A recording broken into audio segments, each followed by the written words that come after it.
Well, good evening, ladies and gentlemen, and welcome to Edgware United Synagogue.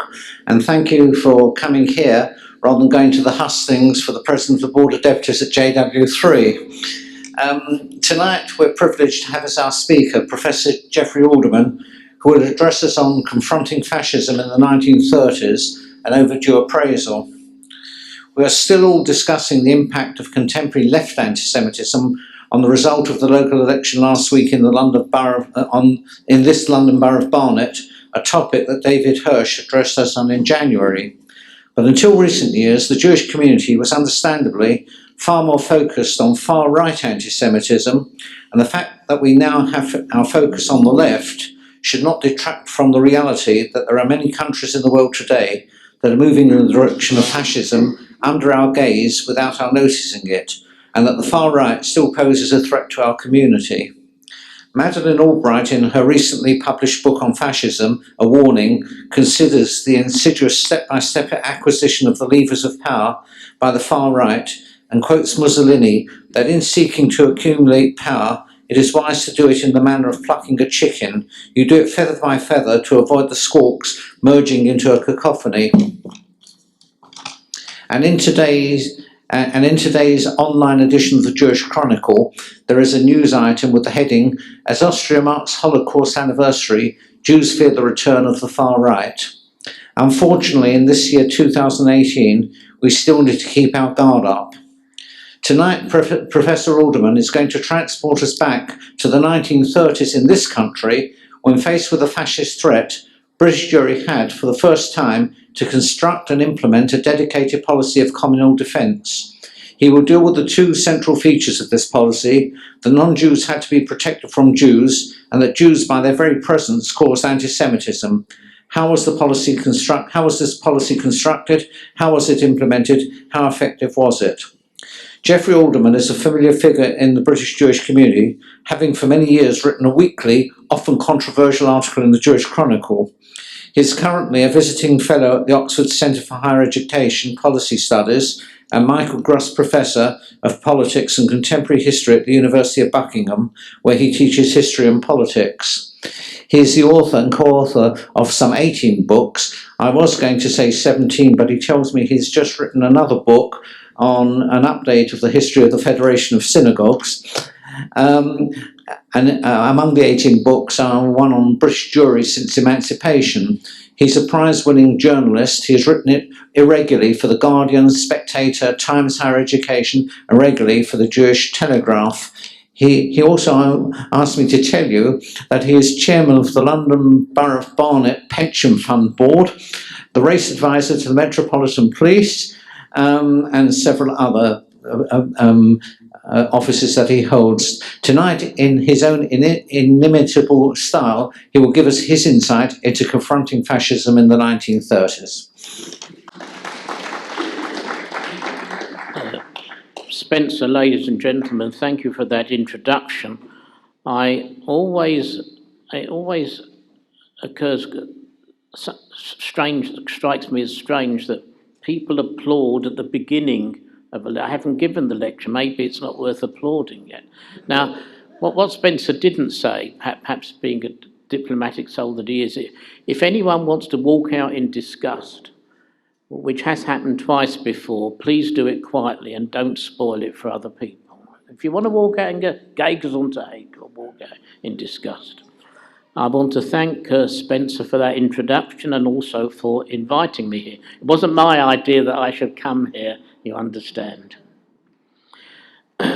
Between 1931 and 1940, the Jewish communities of the British Isles were compelled, or at least felt themselves compelled, to formulate and implement a coherent communal-wide defence policy. This was something that had never before been attempted. It is true that in earlier epochs, various defence stratagems had been deployed to meet situations as they arose. During the struggle for political emancipation between, let's say, 1830 and 1860, a number of steps had been taken by individuals and in a largely uncoordinated way to defend British Jewry from its detractors. For example, Moneyed Jews were persuaded to fund schemes of apprenticeship to wean Jewish youngsters away from the attractions of a life of crime. For it was well known and understood that although Fagin was a fictional villain, there were numerous examples of real Jews and Jewesses involved in the receiving and disposing of stolen property. Indeed, so great was the fear of the opprobrium that this activity, centred of course on Petticoat Lane, might bring down upon the entirety of British Jewry, that during the 1850s it was seriously suggested that the lessees of this hive of criminal activity should be bought out and the market, Petticoat Lane, closed down. That was how fearful the Anglo-Jewish moneyed elite was. A half-century later, in a desperate attempt to prevent the posthumous publication of Captain Sir Richard Burton's scurrilous treatise entitled, quote, Human Sacrifice Amongst the Sephardim or Eastern Jews, unquote, the Board of Deputies did actually purchase the manuscript to thus ensure its suppression. These examples might indeed be termed defence stratagems. They were hardly defence policies. Rather, they had been concocted on the spur of the moment to deal with situations as they arose. They were entirely reactive and in no genuine sense proactive. And they were informed overwhelmingly by the abiding Anglo-Jewish obsession with communal image. Neither the Board of Deputies nor the United Synagogue nor the Chief Rabbinate opposed what became the Aliens Act of 1905, designed, however, inadequately to keep Jews out of the UK. And we might also note that during and immediately after the First World War, faced with nationwide anti-alien sentiments, these bodies did little, if anything, to oppose, for example, the blatant and unashamed anti-Jewish prejudice that lay behind new regulations promulgated by the London County Council with the aim of restricting Jewish access to council housing, council scholarships, and council employment. Asked at a meeting of the deputies in March 1925 to justify such inertia, the Conservative MP and London County Council member Sir Isidore Salmon, a treasurer of the United Synagogue, explained that given the temper of the times, it was simply not prudent for the board to make a nuisance of itself by campaigning against the LCC policy, whilst another speaker, Robert Henriques, quote, pointed out how necessary it was to exercise tact in cases like this. These were difficult times and there was much prejudice abroad, unquote. But in the following decade, this policy of inactivity changed. It had to.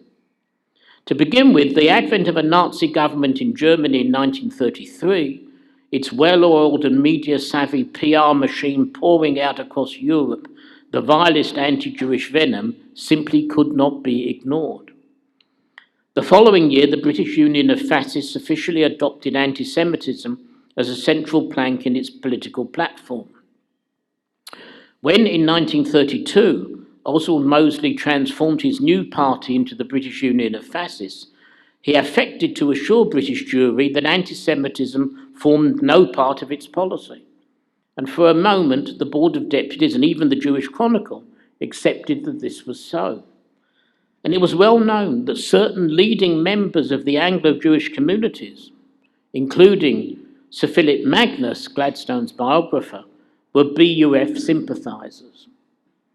But in October 1934, Mosley opted for an explicit anti-Jewish discourse which rapidly became ever more prominent in BUF propaganda, culminating in the attempted provocative march through London's East End, which ended in the so-called Battle of Cable Street on the 4th of October 1936, and the orgy of reprisals against Jewish property, which was carried out at Mile End the following week.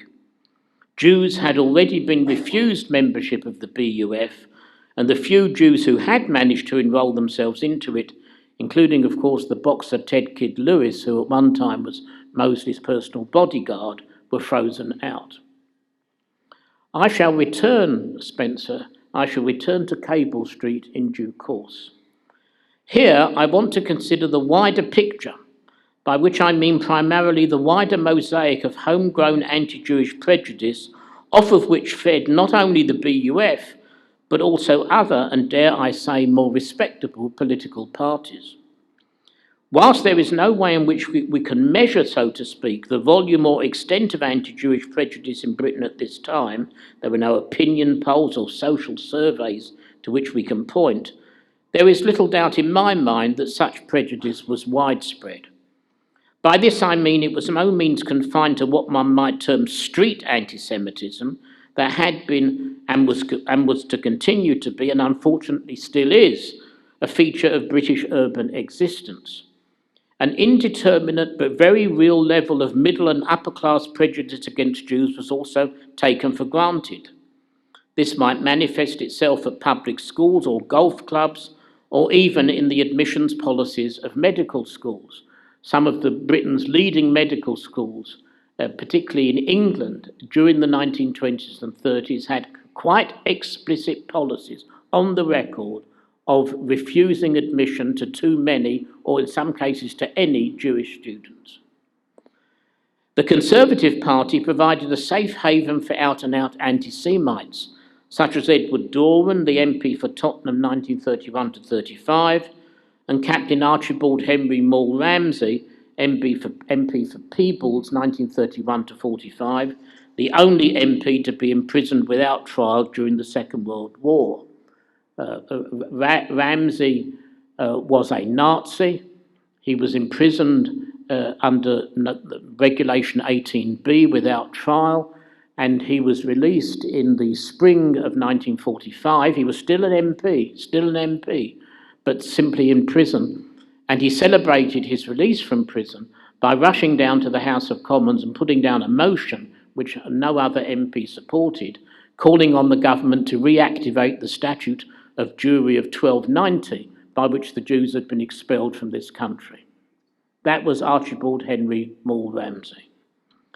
In June 1937, the Jewish mayor of Cheltenham, Daniel Lipson, won the Cheltenham by-election as an independent, after the local Conservative Association had succumbed to an insidious anti-Jewish campaign and had refused to adopt him. We know now that the success and popularity of the BUF was destined not to last, but this could not have been known at the time of Cable Street. Hindsight is the worst enemy of the historian. This could not have been known at the time of Cable Street. Indeed, at the London County Council elections of March 1937, BUF candidates polled a very respectable 14% of the votes in Shoreditch, 19% in Limehouse, and 23% in Bethnal Green. Had a general election been held in 1940, it would have been a safe bet to have wagered that the BUF would have put up some candidates, certainly Mosley himself, and that at the very least some deposits would have been saved. Mosley was not stopped at Cable Street. In case anyone hasn't heard me, I'll say that again. Mosley was not stopped at Cable Street, about which there still exists a great many myths.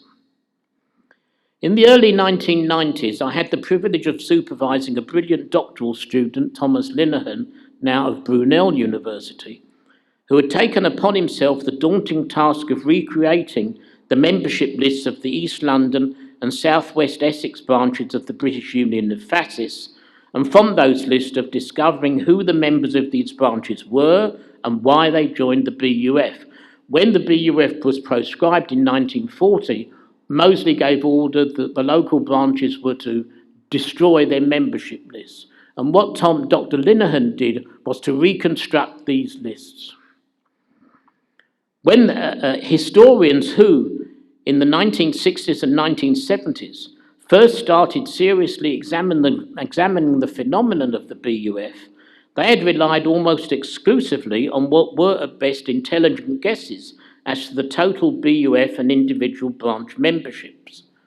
Dr. Linehan swept these generalisations aside. Through painstaking detective work, he was able to provide us with our first accurate insight into the periodic rise and fall of BUF membership, which was, as it turned out, tied very much to local politics and local circumstances. His thesis was published in 1996 as the book East London for Mosley.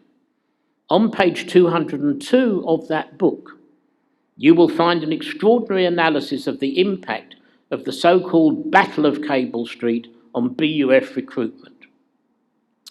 The Battle of Cable Street took place on Sunday, the 4th of October 1936. To celebrate the 4th anniversary of the establishment of the BUF, Mosley announced that the massed ranks of the party would assemble for inspection at the Royal Mint and then march through East London for a rally at Victoria Park. The BUF was fully entitled to hold such an event under the then existing law. Nor would this have been the first time the BUF had marched through the East End. There had been previous marches without serious incident. But an alliance of left-wing groups, led by the Communist Party, decided to pick a fight with the BUF in order to heighten awareness of the fascist threat and to engineer a situation in which, as they hoped, the BUF would be banned or its activities severely restricted. The Spanish Civil War, of course, had broken out only 3 months previously, and the British communists and their fellow travellers were going to show at Cable Street that they too could fight fascism. Or, as one of them confessed at an extraordinary seminar I chaired in London University's Institute of Historical Research in 1986, at which Cable Street veterans from all sides were brought together for a civilised discussion. Rabbi Shisley, it was a long table, you understand. At one end, I had some anti-fascists who'd fought at Cable Street. At the other end, I had 3 men who had been members of the BUF at Cable Street, and in the middle, 2 elderly gentlemen who'd been policemen at Cable Street. It was a very long table. At that seminar, the anti-fascists admitted that physically confronting the BUF was going to make them, quote, feel good, unquote. This was the feel-good factor. The fascists were being fought in Spain, and they were going to show that they too could fight the fascists in London. And so, in order that a motley collection of left-wingers, many of them Jews, of course, could feel good, the civil rights of the BUF were going to be swept aside. The police were out in force to protect these rights. And the battle that took place was not, as it turned out, between the anti-fascists and the BUF.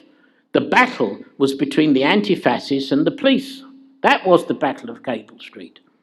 That was what the Battle of Cable Street was about. I have to declare an interest here. My late father, bless him, had his nose broken by a police officer at or near Cable Street. Mosley and his followers were indeed prevented from marching to Victoria Park, but they reaped a rich reward. It is owing to the research of Dr. Linehan that we now have an authoritative account of the effect of Cable Street on BUF popularity. There was, concludes Dr. Linehan, a, quote, spectacular leap, unquote, in BUF recruitment in East London following the events of Cable Street. The membership of the BUF rose steadily to a peak of around 40,000 in 1937. And it was this swelling of the ranks that formed the basis of its support, to which I've just referred, at the LCC elections that year. Ladies and gentlemen, why did upright tradesmen and shopkeepers, and even professional people, support and join the BUF? Why was there so much hostility towards Jews, both in London's East End and in other cities such as Leeds and Manchester? These questions obsessed the Board of Deputies, which had urged Jews to stay away from Cable Street, and with very good reason. The apparent success of the BUF in the mid-1930s seems to suggest that the popular anti-Semitism of the streets had found an articulate and well-financed middle-class leadership prepared to exploit social and economic grievances in order to whip up anti-Jewish feeling, which was itself then used as a major vehicle in its quest for political advancement. The Board of Deputies was initially not well equipped to counterattack.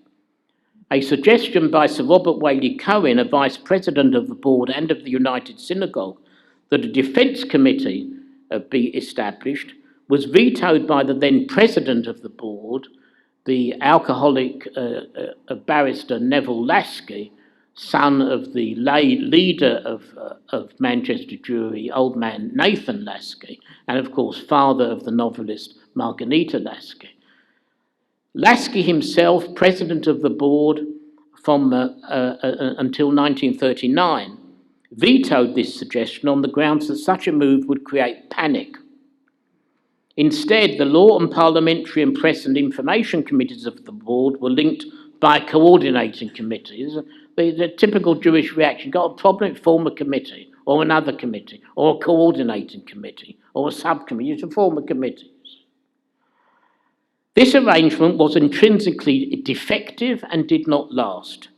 In November 1938, the coordinating committee became the Defence Committee, with a full-time secretary of its own, Sidney Salomon, also a lawyer and son of a Manchester rabbi. At about the same time, Neville Lasky became in effect the board's first full-time president. Money was raised secretly by Sir Robert Whaley Cohen to enable Lasky to give up his own legal career, which was suffering, it has to say, as much through his alcoholism as through anything else. But Robert Whaley Cohen raised a secret fund, a slush fund, to pay Neville Lasky a salary, so that he could devote himself full-time to the defence work of the board at that time. By the outbreak of war in the following year, communal defence had assumed its place as the greatest of the board's priorities, and so, of course, it has remained. But in fact, the board operated and has continued to operate two distinct and, in truth, conflicting defence strategies. The first was aimed naturally at the detractors of British Jewry. A typescript memo by Salomon, now in Neville Lasky's papers at the University of Southampton, tells us that this strategy included intelligence gathering, media monitoring, and cooperation with the special branch. At times of national and municipal elections, such as the 1937 local elections, candidates in the major political parties were offered election literature, which they could then distribute as their own. In this way, the board hoped to encourage an anti-fascist vote. There was, in fact, a continuous programme of publications and lectures on anti-fascist themes, but emphasising also the Jewish contribution to British life. In 1938, Salomon published a book, The Jews of Britain, some of you here might know it, in which he played down Jewish involvement in finance and commerce, but stressed instead the Jewish contribution to the arts and medicine. An agreement, again referred to by Salomon in his memo, was reached with the British Broadcasting Corporation, the BBC, which undertook to submit to the board the scripts of any programme, quote, of Jewish interest, unquote, before the programme was broadcast. In November 1940, the chairman of the board's Defence Committee, Gordon Liverman, reached an agreement with Maurice Meyer, by which, in return for a loan of £500, Meyer gave an unqualified assurance, I'm quoting from Salomon, an unqualified assurance, not to allow his Yiddish pro-Zionist newspaper, Die Zeit, to advocate a contrary attitude to the official policy of the board. Meyer was, in fact, bribed in order to ensure that Die Zeit followed board policy. Much of the board's defence literature, by reason of its diffidence and condescension, arguably strengthened the anti-Semitic cause. Nor, in any case, did all this commendable effort represent the major thrust of the defence policy. And the major thrust of the defence policy of the Board of Deputies in the 1930s and 1940s was aimed not so much at protecting Jews from their detractors, as at shielding detractors from the Jews. In the aftermath of Cable Street, Neville Lasky, through his brother Harold, of course the very left-wing professor at the London School of Economics, a member of the executive of the Fabian Society and a rising star on the left of the Labour Party. Of course, it's an interesting tale of two brothers. Neville Lasky had married in, Harold Lasky, his brother, had married out. But at the end of the day, it was, in my view, Harold Laski who proved the greater Jew than Neville Laski. That's an argument we can have separately. When Harold had married out, Neville had really cut off relations with him. But in the aftermath of Cable Street, Neville Laski felt that the urgency was so great, he made contact with his estranged brother, and through his estranged brother, Neville Laski held a secret meeting. It was at Harold Laski's house, a secret meeting with Harry Pollitt, the Secretary General of the British Communist Party, and Herbert Morrison, who had masterminded Labour's capture of the LCC in 1934 and was now Labour leader at County Hall. So this secret meeting was held. Harold Laski wasn't there, Neville Laski, Herbert Morrison and Harry Pollitt. Laski, that's Neville, wished to discuss with these two very experienced observers of and participants in the politics of working class London why there was such hostility to Jews. The record of this meeting is contained in a typescript note now in the Neville Laski papers of the meeting. The note was made by Neville and it's dated the 14th of October 1936. In view of its less than flattering portrayal of Morrison and Pollitt, some observers have cast doubt on its authenticity, but there is in fact, ladies and gentlemen, nothing to suggest that Neville was other than scrupulously honest in what he recorded. And what he recorded was that Morrison and Pollitt agreed that Jews carried much of the responsibility for the prejudice against them.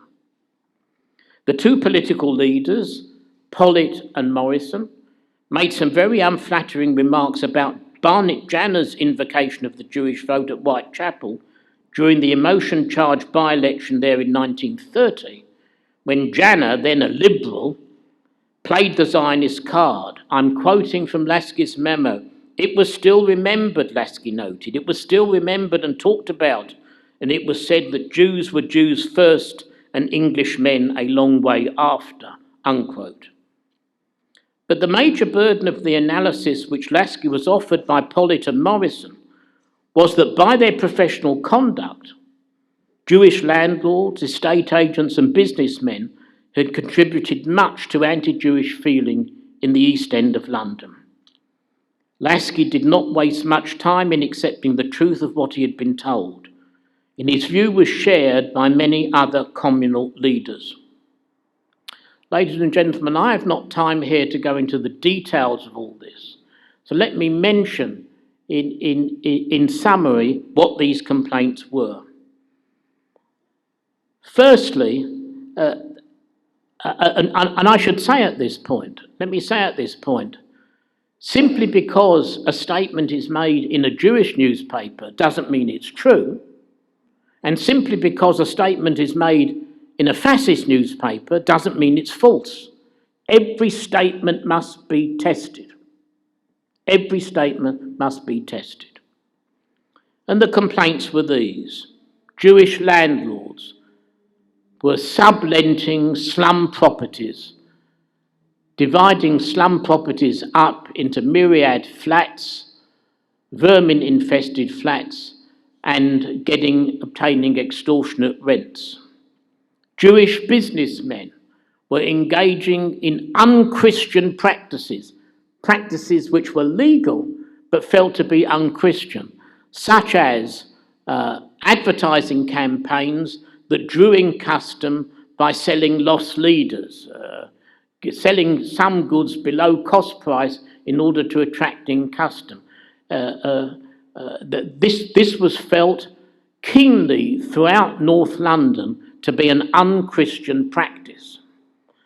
And then, of course, we have the impact of the Jewish influx into East London on the Anglican Church. Obviously, church attendances fell. We know from Tom Linehan's researches in reconstructing the membership of the East London and South West Essex branches of the BUF that clergymen were attracted to the BUF because of declining church attendances. It was said that Christians were being forced out as Jews were moved in. Whether that was true or not is another question. That was certainly the attitude at the time. Then we have strike breaking. This accusation was somewhat disingenuous because we know that Jewish workers were heavily involved in the National Amalgamated Furnishing Trades Association, the East London branch of which was virtually a Jewish branch. Nonetheless, what was alleged by the BUF was basically true. In July 1936, the Board of Deputies itself felt constrained to complain to a Jewish proprietor about the physical harassment of National Association members at his furniture factory in Tottenham.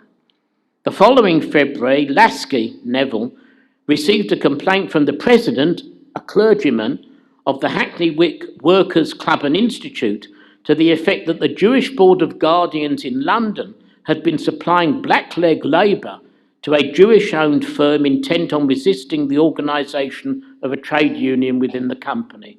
Classic strike breaking. Later that year, other communications were received from equally reputable sources alleging anti-union stratagems by other Jewish-owned furniture and upholstery firms operating in North London. Complaints about Jewish shopkeepers were of several kinds, but one extremely vexed question, more vexed, I would say, than unchristian practices of lost leaders, was the widespread flouting in East and North London by Jewish shopkeepers and barbers of the draconian Sunday trading legislation. I cannot emphasise, ladies and gentlemen, too strongly how keenly this was felt at the time. Of course, now it is, except for those of a certain age, it is virtually impossible to describe what the Sunday trading laws were like. But at the time, we know with hindsight that these were the years of the decline and fall of the Victorian Sunday. But the manner in which Jewish shopkeepers opened on Saturday and Sunday and didn't close on Shabbat, but worked both the weekend days, was a touchstone in North and East London. Indeed, in December 1934, Neville Lasky, Barney Janner, and Dr. Bernard Homer, then a member of the Public Control Committee of the London County Council, summoned a meeting of Jewish hairdressers and barbers to put a stop to the practice of breaching the Sunday trading laws. In 1936, under the auspices of an Anglican pressure group, the Early Trade Closing Association, a shop Sunday trading restriction bill was introduced from the parliamentary backbenches and quickly passed into law. This law, the Sunday trading law, was virtually the law of the land until it was repealed in the days of Maggie Thatcher. But beyond the special case of Sunday trading, Jewish shopkeepers were, as I've said, subjected to increasing criticism on account of aggressive and innovative sales and marketing techniques. Addressing a Cardiff audience in October 1933, Neville Lasky, I'm quoting from his speech, blamed Jews who by their own conduct fostered anti-Semitism, unquote. That's a direct quote from Lasky. The diagnosis was one at which other communal leaders were also to arrive. In May 1937, for example, Louis Rabinowitz, rabbi of the Cricklewood Synagogue, informed Lasky, I'm quoting from Rabbi Rabinowitz's letter, the disgraceful attitude of Jewish traders towards the 1936 Sunday trading legislation forms, in my opinion, an unanswerable argument in favour of fascist allegations, unquote. This theme was one to which Lasky was to return again and again during his presidency of the board, that it amounted to an exhortation to his fellow Jews to accept, at least temporarily, a second-class status, was the price Lasky was prepared to pay to dampen anti-Jewish prejudices. At the St John's Wood United Synagogue in May 1939, Lasky condemned, I'm quoting him again, the price-cutting activities of some Jewish traders in the tobacco, grocery, cosmetic and chemistry, he meant pharmacy, businesses. I'm still quoting from Lasky at the St John's Wood Shul. It was no use replying to these charges by saying that there were non-Jewish price cutters. He knew there were, but Jews must not trade in this way. Those who did were doing the greatest harm to their people, unquote. That was Lasky at St John's Wood Shul in May 1939. This policy of extended naturally into the housing question, of which there were two aspects. Firstly, the old allegations that Jewish households displaced Gentile families, and secondly, the conduct of Jewish householders and landlords. To the oft-heard charge that Jews were unscrupulous and rapacious landlords, a new one was added, that Jewish households were accused, often rightly, of using their residential dwellings for setting up of workshops and small factories. What had happened in Stepney and Shoreditch, it was argued, would soon happen in Stoke Newington and Stamford Hill. Our best residential roads are being ruined by these pests, an old Hackney inhabitant urged in the Hackney Gazette in 1934, because, quote, good private houses, unquote, were being turned to industrial purposes.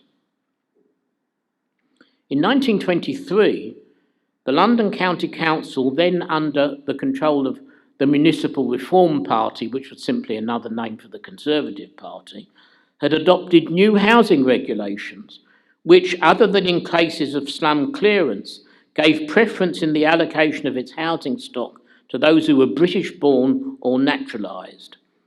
As new LCC housing estates were brought into commission after the First World War, the severity of this anti-alien policy was, of course, deliberate anti-alien policy, became all too real. In the borough of Stepney, by the early 1930s, the alien non-naturalised population still amounted to 30,000 out of a total of some 219,000. This was a sizable segment of the population. Most of these aliens were, of course, Jews, and as a result of the LCC Tory-controlled legislation of 1923, they had to go to the back of the queue for allocation, except in cases of slum clearance on new LCC estates. Some Jews tried at the Board of Deputies to raise this issue and to get the board's leadership to put pressure on the London County Council to rescind or ameliorate this deliberately prejudicial housing regulation. But the leadership of the Board of Deputies would not give way. Jewish agitation at the continued existence and application of the LCC's housing policy was allowed to subside. Indeed, though it goes beyond the remit of this talk, that regulation survived the Second World War and was only repealed in the 1950s. In 1947, the then Board of Deputies determined, now that the London County Council was under Labour control, to try again, and a deputation in 1947 was sent to the Deputy Chairman of the London County Council, please rescind this regulation. The Deputy Chairman of the London County Council refused point blank to do so. Can anyone tell me who was the Deputy Chairman of the London County Council in 1947? Victor Mishcon. Victor Mishcon sent the Board of Deputies' deputation away with a flea in its ear. Of course he wasn't going to put his head above the parapet and rescind or even propose the rescinding of that 1923 regulation.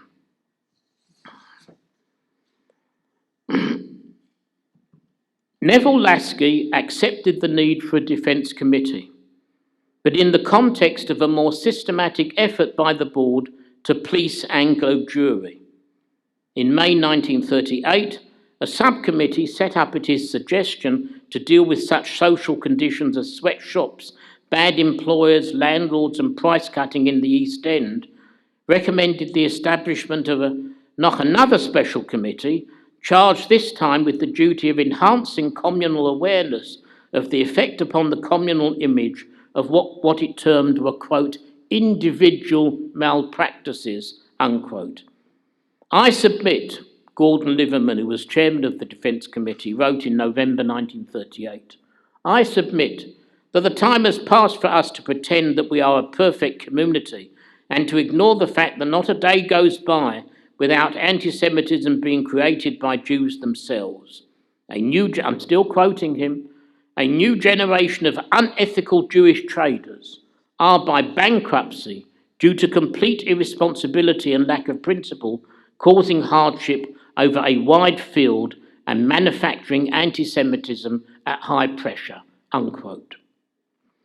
In the short term, so-called vigilance committees were set up, covering both towns and trades, to investigate complaints relating to Jewish landlords, Jewish employers, Jewish refugee immigrants and Jewish traders.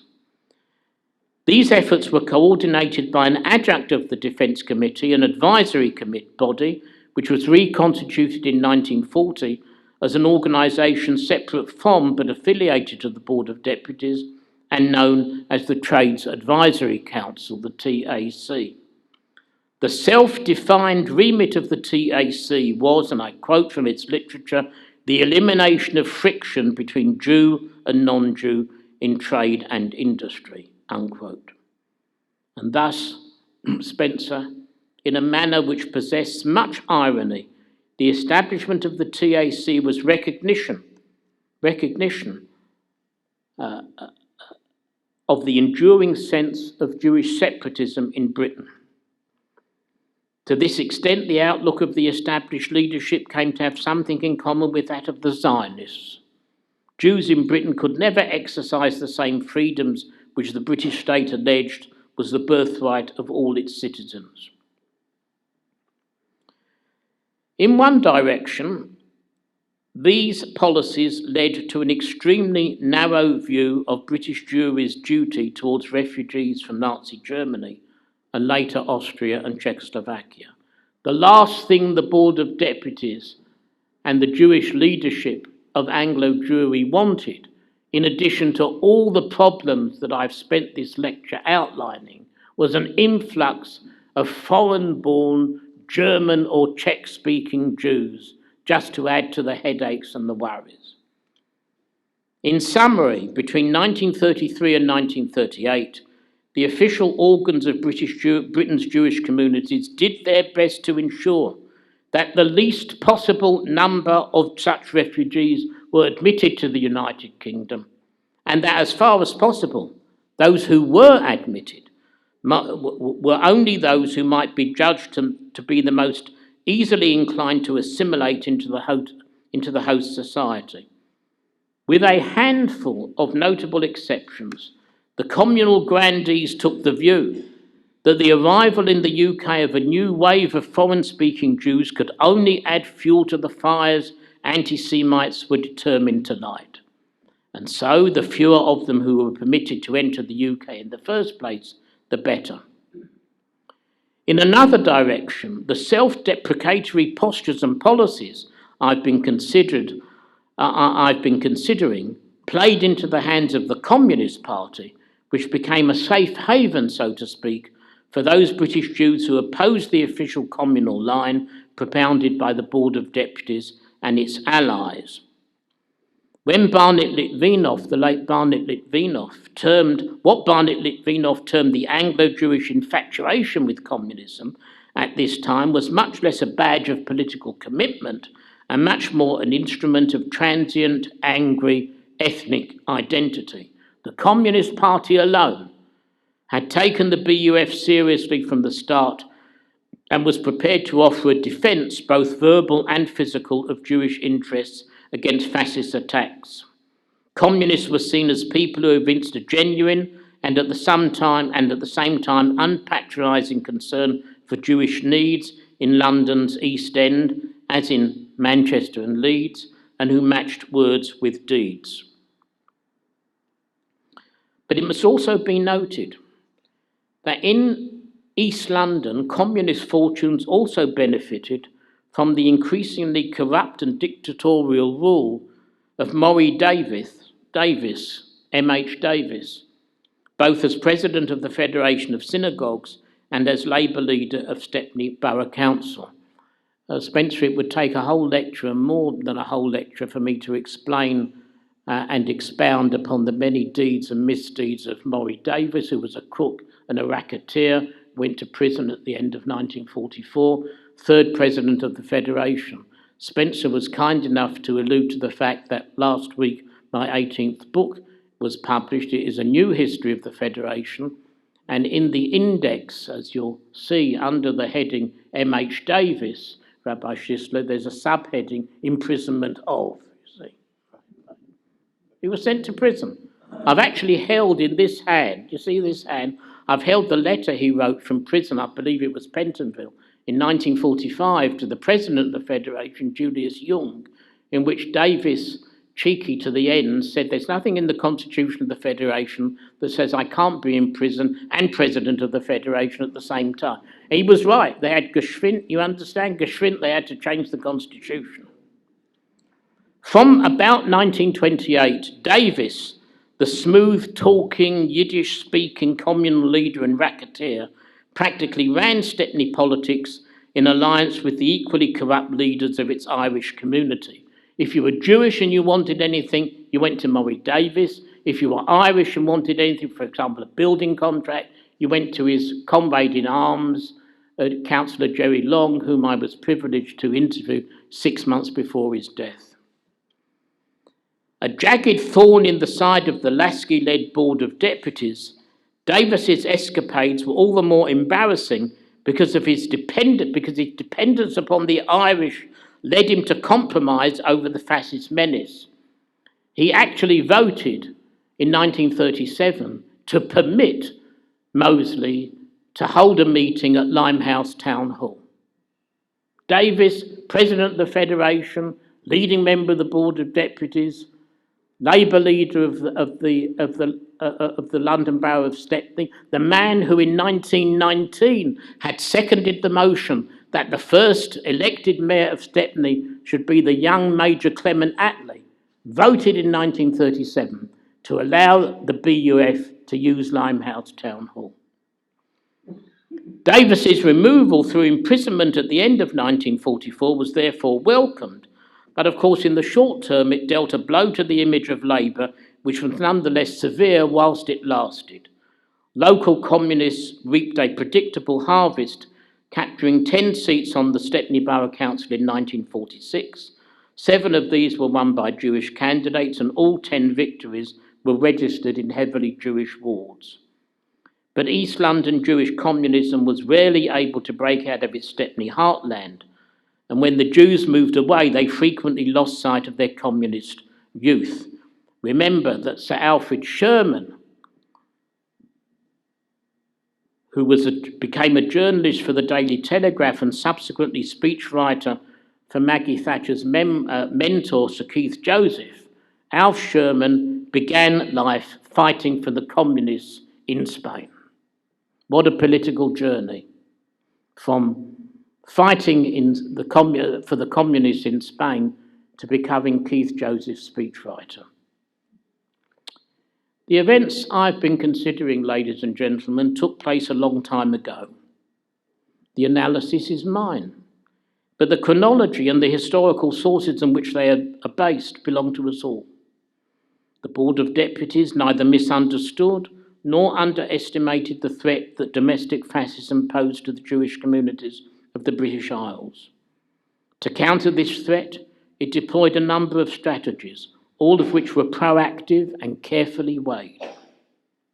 Those who made policy at the board were not dimwits. They were not dimwits. Complementing the public campaign of propaganda to counter fascist accusations, they mounted a private campaign that included the clandestine investigation of the sources of BUF funds and the recruitment of spies within fascist organisations. In his use of paid agents, Lasky was particularly discerning. In 1934, for example, he declined to employ the services of Mosley's deputy, Dr. Robert Forgan, on the very sensible grounds that Forgan could not be trusted. Forgan was Mosley's deputy, and in January 1934, at Mosley's insistence, had formed something called the January Club as a halfway house for people who wanted to support the BUF but didn't actually want to be known as card-carrying members. Several Jews were members of the January Club. But in the summer of 1934, Forgan, who was not an anti-Semite, became convinced that Mosley was about to adopt anti-Semitism as official BUF policy and sought a meeting with Lasky and had a meeting with Lasky, a secret meeting with Lasky. The only record of this is now to be found in an archive in New York, but that's another story. And Forgan said to Lasky, "I will stay on as Mosley's deputy and I'll spy for you, in return for which you must pay me a stipend." And Lasky quite rightly refused this offer because Forgan was someone whose word could not be trusted. Forgan did the honourable thing. He resigned from the BUF in October 1934, and then Spencer, he made a career decision which, had he consulted me, I would have warned him against. He was a medical doctor. He tried to set up a medical practice in Golders Green. Well, this, of course, failed spectacularly. Lasky's policy, and that of the board, of avoiding confrontation with the BUF was certainly far-sighted. All this is true. All this is true. The paid agents, the spy networks that Lasky set up, all that was true. But it's also true that the board's overriding concern was to command and control how Jews behaved and how they interacted with the Gentile majority amongst whom they dwelt. With some, but not many, Spencer, exceptions. The board at this time believed that Jews, by their presence and by their activities, caused the prejudice from which they suffered. In pronouncing thus, ladies and gentlemen, the board was indeed defending the indefensible. Thank you.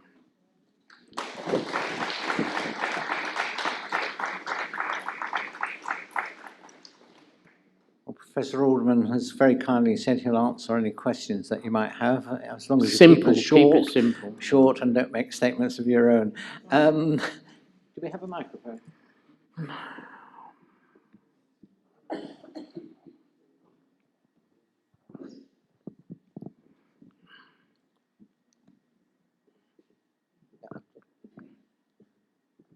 I might just say that although I see some similarities with what is going on today, with some of the things with Reverend Sizer, the problems we had with him with anti-Semitism as a minister of the Christian Church, with allegations made on housing policy and all sorts of other things. I think the board has changed, and I say this as a member of the Board of Deputies. A few weeks ago, I and one or two other people here were on the demonstration that the Board of Deputies and the Jewish Leadership Council organised in Parliament Square, the Enough is Enough demonstration, and I think we showed our solidarity against anti-Semitism.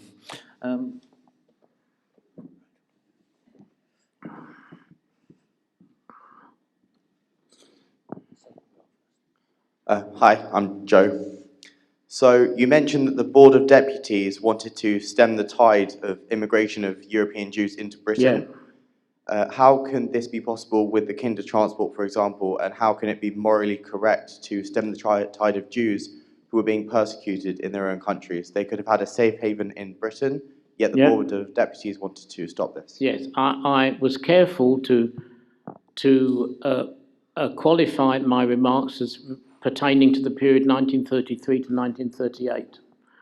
Between 1933 and 1938, the communal machers, you understand this term? Yes? Oh, good. Had a policy of making it as difficult as possible for German and Austrian Jewish refugees to enter this country, and that those who entered this country would be, in their view, those people who could be easily assimilated into British society. The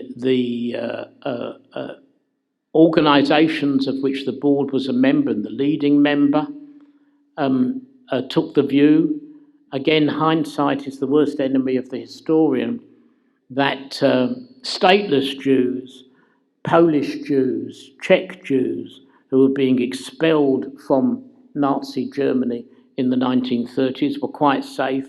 And in fact, several thousand such Jews who were actually landed in England, in the United Kingdom, were deported back to their countries of origin in Eastern Europe with the board's blessing.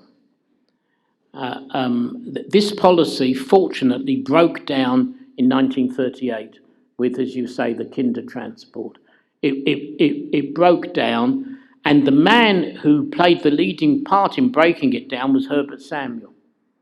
Herbert Samuel, perhaps I should have devoted more time to the few notable exceptions who did not go along with these policies, and Herbert Samuel was one of them, and he led a deputation to Neville Chamberlain after Kristallnacht, urging successfully that unaccompanied Jewish children be allowed in.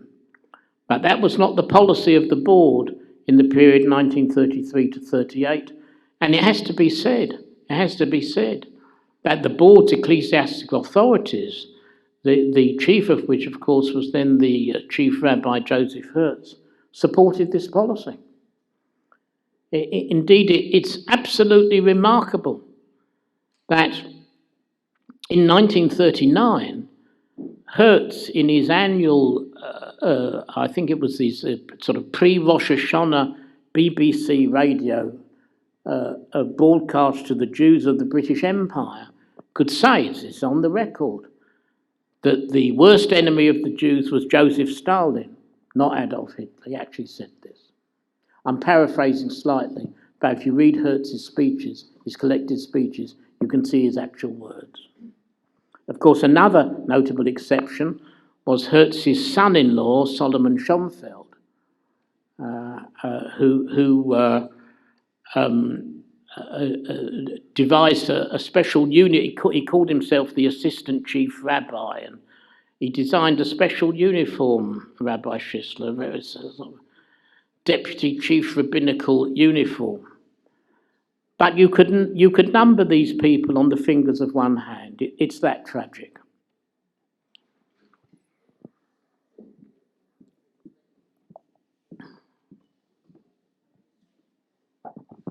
Good evening. I'm David. Good evening. How are you? I'm very well, thank Excellent. you. And very, very interesting talk indeed. You mentioned about the fact that the powers that be, the Jewish powers that be, recognized that the behavior of Jews was definitely contributing to some bad feeling. What was done about that? Was there any movement done by the Rabbonim or any other things to try and make Jews behave better, or the ones that were behaving badly behave better? There were some attempts. The Board of Deputies had inserted into the 1936 Private Members Bill that was carried into law, which basically remained the Sunday trading law until repealed by Maggie Thatcher, that they had built into it an extraordinary clause. This clause said that if any local authority suspected any Jew of trading on the Jewish Sabbath and then opening on Sunday, that person or persons, those persons, could be taken to a unique statutory tribunal, a totally privatised tribunal called the Jewish Tribunal. This was a legal tribunal, but funded and operated by the Board of Deputies of British Jews, at which the local authority would be the prosecutor, so to speak, and of course the rules of evidence would be adhered to, and the board would decide whether you as a trader could go on trading or not. And when one or two members of the board piped up and said, well, isn't this creating a second-class status for us? Why should we have to go hauled before this sort of privatised tribunal? They were shouted down. This was felt to be, in this hour of crisis, this was felt to be a need. In the case of the Board of Guardians strike breaking, yes, pressure was brought to bear. But of course, the Board of Guardians had a different agenda. It had Jews who were out of work, and the Jewish factory owners along the Lee Valley, factory shop, furniture stores, furniture factories, were crying out for labour. So some of these battles were won, and some of these battles were lost. In relation to the so-called unchristian practices, the battle was lost. There was no way in which Jewish shopkeepers were going to restrict themselves in ways which the law did not force them to do. That they said to Bernard Homer and Neville Lasky and Gordon Liverman, we will obey the law, but the law allows us to have lost leaders. It was a losing battle. The pathos is that it was actually thought by Lasky and his supporters that that was the avenue down which they must go. Of course, once war broke out, the whole economy changed. It's interesting, though, if we fast forward 6 years to 1945, there was a famous, or if you prefer, infamous petition in Kilburn, the so-called Kilburn petition. Kilburn had become a centre for Jewish refugees from Nazism.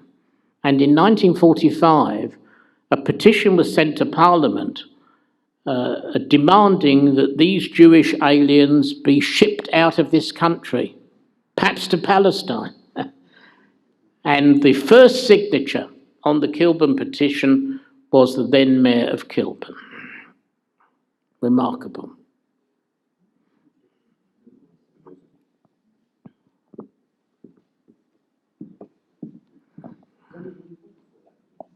Sorry? What, the Jewish tribe? Yes, lots. Yes. Hello, Simon Attar. So to what degree did the BUF or Mosley need to copy or to ape what Hitler and Goebbels were saying about the Jews? Sorry, to what? To what extent did the BUF and Mosley have to copy or match what Hitler and Goebbels were saying about Jews as being intrinsically evil? Because what I've heard this evening, it seems to be that Mosley didn't have to look any further than the behaviour of the contemporary Jews. No, he didn't.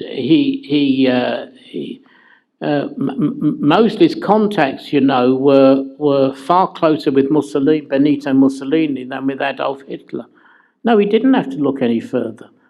If you read Tom Linehan's book, having reconstructed these membership lists, you'll see that the members, the people who founded the East London and South West Essex branches of the BUF were not unemployed hooligans.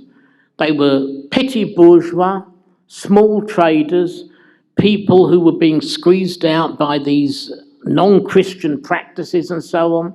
They were clergymen, leading lay members of churches who saw the church Sunday congregations decline.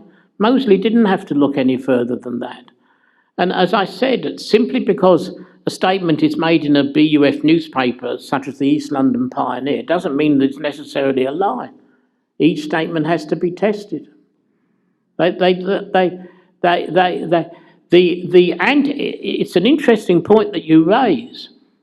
The anti-Semitism indulged in by Oswald Mosley and his brethren was not grounded in what one might call classic Nazi theory, Houston Stewart Chamberlain, for example, or even Adolf Hitler. It was grounded in practicalities. It was a typically British pragmatic approach. And some Jews supported it. That's the remarkable thing. Some Jews supported it. to the extent of being paid up members of Forgan's January Club. Good evening.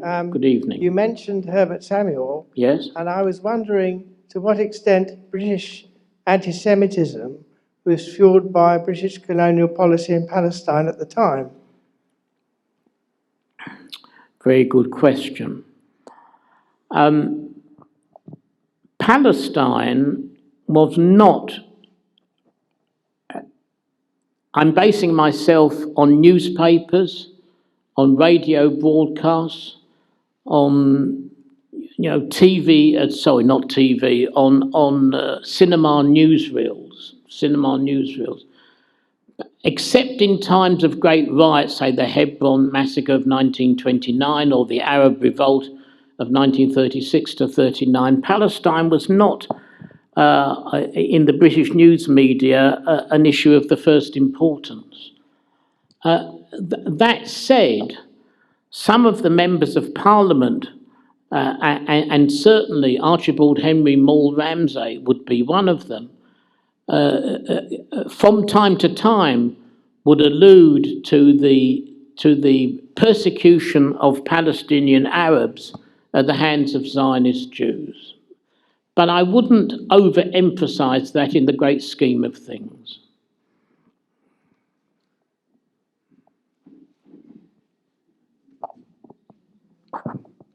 Geoffrey. Hello, how are you? Yes, fine. Family? Thank God. Excellent, Yeah. yes.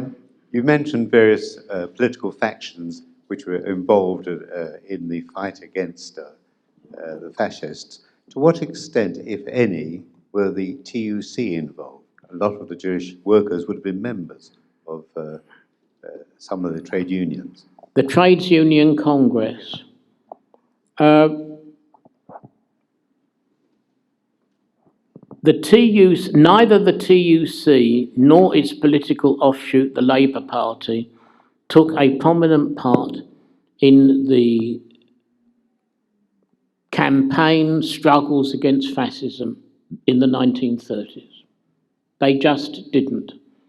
The Labour Party in general felt that it was going to be a vote loser, not a vote winner. And the TUC had bigger headaches on its agenda, the depression and so on, than fighting fascism. Yes, you could say in Spain, yes, the TUC, individual trade unions raised money to fight Franco in Spain, but there was really very little what one might call official trade union activity in the East End of London in the mid to late 1930s. This, of course, the scandals around Maury Davis and his Irish compatriots in Stepney caused further headaches for the Labour Party and the Communist Party. It was a manna from heaven from the Communist Party. That's why they were able to get such support, but really for a very short period of time. I would say that what Litvinov called the Jewish infatuation with communism lasted at most 1930 to 1950, just those 20 years.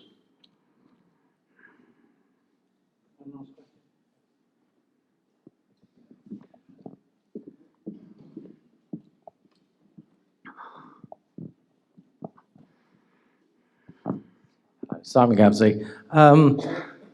In Europe, obviously things were bad for the Jews. I'm just thinking particularly and I've read a few books, in Austria in the 19th century, many Jews converted to Christianity to become accepted within the society that they were living. They thought that was the way forward, emancipation, etc., etc. So with that in mind, and the fact that anti-Semitism was known in the UK, why do they think they would ingratiate themselves with the local people's country and authorities just by trying to be nicer?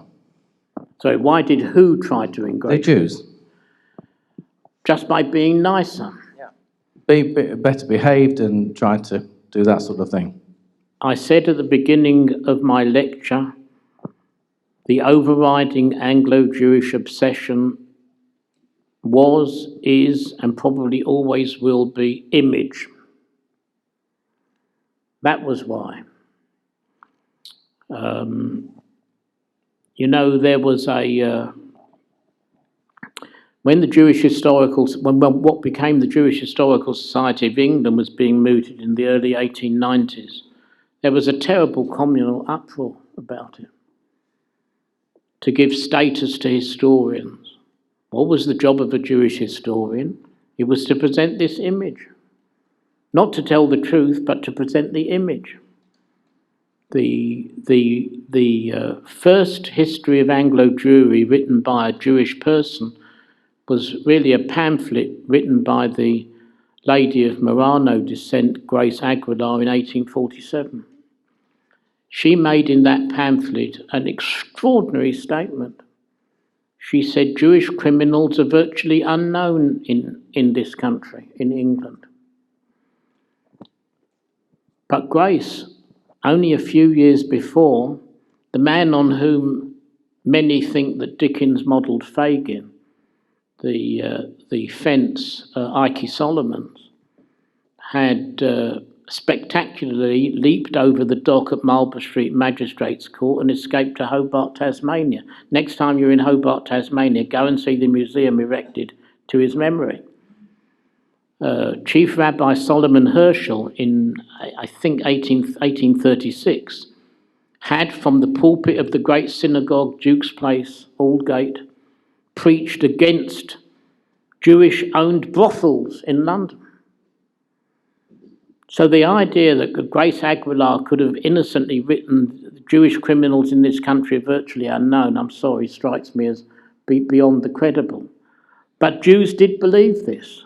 They believed that by moderating their behaviour, by aligning their behaviour with those of the non-Jews, the Gentiles amongst whom they lived, they would somehow be accepted. Well, we know where that got us. Incidentally, in the 18th century, most of the brothels in London, most, not all, favoured as the bouncers, you know, the Jewish housewives. You didn't argue with a Jewish housewife. One thing I might have told you, should have told you, is that Geoffrey is a research fellow of the Institute of Historical Research. At the moment, he's researching the Jewish contribution to criminality in Britain. So that will be a book that will be coming out in the future. Let me just tell you about our next meeting, which will be in 3 weeks' time, an illustrated talk by Dr. Menashe Tahan, Secret Judaism in the Sistine Chapel. Something very different from today. I'd now like to call on Dr. Ellis Friedman to propose the vote of thanks. Thank you again to Professor Geoffrey Alderman for his erudite and thought-provoking re-evaluation of the Board of Deputies' policies towards fascism in the 1930s in this country. He presented us with a somewhat unsettling account of reasons partially justifying the hostility towards the Jewish community in the UK. Clearly, the community was not perfect. There was usury and strike-breaking, some justified criticism of the patriotism amongst certain sections of the community. He also reminds us that there was no inevitability about the triumph of democracy over the threat of both fascism and indeed communism. And therefore, there were lots of real threats that the Board of Deputies faced. He demonstrated the difficulties in agreeing a communal defence policy from the board, and he explains the board's actions in minimising the factors to inflame anti-Semitism, including the lukewarm support for Jewish migration into Britain. Now, clearly, some of these re-evaluation show that there was elements of pragmatism and avoidance of confrontation in the board's policies, alongside some of the more praiseworthy practices amongst both the board and Jews. It is, of course, the job of historians to re-evaluate And I would say that that is what Geoffrey has done, because most of us have a more conventional idea about what happened in the 1930s and a more perhaps sympathetic rationale for what happened in the UK during that period. And of course, historians ask different questions, and one of those questions is, why did Britain take a different path to that taken in both Germany and Russia? And clearly we know that very different things happened in this country compared to those countries. So I think his attempt probably to stimulate us and give us thought-provoking ideas tonight has succeeded. I think that's evident from the questions you're asked, and I think we should all join Geoffrey in thanking him for his speech. Thank you very much.